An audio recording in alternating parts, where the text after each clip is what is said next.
가슴 뛰는 이야기. 저는 꼭 성공하고 싶습니다. 나의 자신감은 하늘보다 높습니다. 나는 생각하는 모든 것을 현실로 만드는 힘이 있습니다.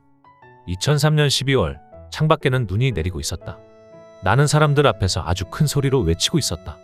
그들은 나의 말을 아주 진지하게 들어주었다. 나는 할 수 있는 가장 큰 소리로 외쳤다. 꼭 성공하겠습니다. 감사합니다. 발표가 끝나자 사람들이 환호했다. 모두 일어서서 기립 박수를 쳐주었다. 누군가 이 상황을 본다면 사이비 단체의 종교 의식이라고 생각했을 것이다. 그로부터 불과 한 달 전 나는 자살 시도를 했다. 몸과 마음이 더 이상 어떻게 해볼 수 없을 정도로 피폐해져 있었다. 나는 진정 죽고 싶었던가? 아니, 살고 싶었다. 살아야만 했다. 엄마를 잘 부탁한다는 아버지의 마지막 유언 때문이었다.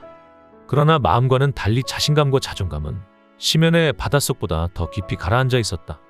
모든 것을 포기하고 폐인처럼 살고 있었다. 그 무렵 우연히 신문에 실린 광고가 눈에 들어왔다. 잃어버린 당신의 자신감을 한 달 내에 찾아드립니다. 평소 같았으면 그런 광고 문구를 보고도 지나쳤을 것이다. 하지만 당시 나는 무척 절실했다. 지푸라기라도 잡는 심정으로 그곳을 찾아갔다. 학원은 인천의 4층짜리 건물 3층에 있었다. 문을 열고 들어가자 원장으로 보이는 40대 남성이 반갑게 맞아주었다. 전화했던 사람입니다. 잘 오셨어요. 여기 앉으세요. 많이 힘듭니다. 희망이 없어요. 죽고 싶습니다.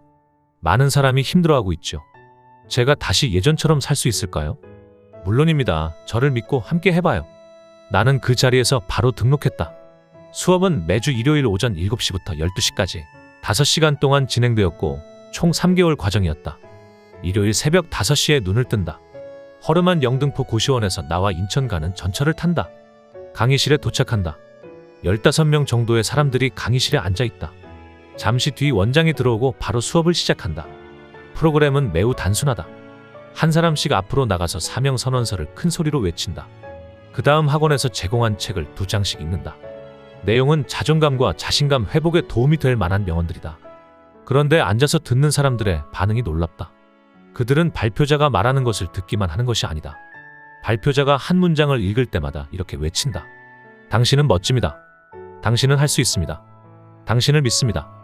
당신은 꼭 해낼 겁니다. 당신은 꼭 성공합니다. 이렇게 모두 함께 큰 소리로 응원해준다. 나도 엉겁결에 그들을 따라 하고 있다. 한 사람이 발표를 끝내면 다음 사람이 나와서 똑같은 과정을 반복한다.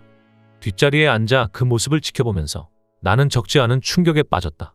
어쩌면 저렇게 스스럼 없이 외칠 수 있을까? 그들이 부러웠다. 한 사람 한 사람의 열정적인 발표가 이어지는 동안 어느새 내 심장도 뛰고 있었다.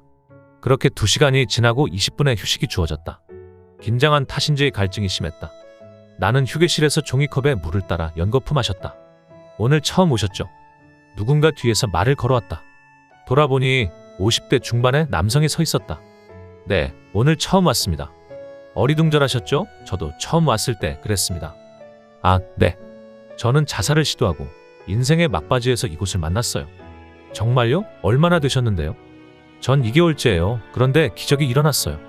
무슨 기적이요? 전 이제 슈퍼맨이 된 것 같아요. 무엇이든 할 수 있다는 자신감과 자존감을 되찾았어요. 정말입니까? 2개월 만에 그렇게 바뀔 수 있나요? 네, 그럼요. 지금 많이 힘드실 거예요. 그래도 포기하지 말고 꾸준히 나오세요. 그 뒤로 매주 일요일 1호선 인천행 새벽 전철을 탔다. 절망에서 빠져나오고 시련을 극복하기 위한 여러 가지 길이 있을 것이다. 어떤 사람에게는 그 학원에서 소리나 빽빽 지르고 타인의 응원을 받는 그 행위가 일종의 최면으로 여겨질 것이다. 하지만 그렇게라도 해서 살고 싶다는 그들의 절박함을 어떻게 폄하할 수 있겠는가? 아무것도 하지 않은 채 절망의 구렁텅이 속에서 웅크리고 있는 사람보다 그들은 훨씬 용감한 사람들이었고 나 역시 그들 중 하나였다. 2004년 1월 4일 새벽 5시에 눈을 떴다. 새해 첫 일요일이었다. 고시원 창문을 열었다. 소환을 앞둔 1월의 새벽 찬바람이 거세게 불고 있었다. 그러나 내 심장은 뜨겁게 뛰고 있었다. 찬물로 세수를 하고 라면을 끓여 먹었다. 고시원을 나와 인천으로 가는 기차를 탔다. 창밖으로 멀리 해가 떠오르고 있었다. 인천행 새벽 기차는 생명의 불씨가 꺼져가던 나를 새로운 희망의 불씨가 있는 곳으로 데려다주고 있었다.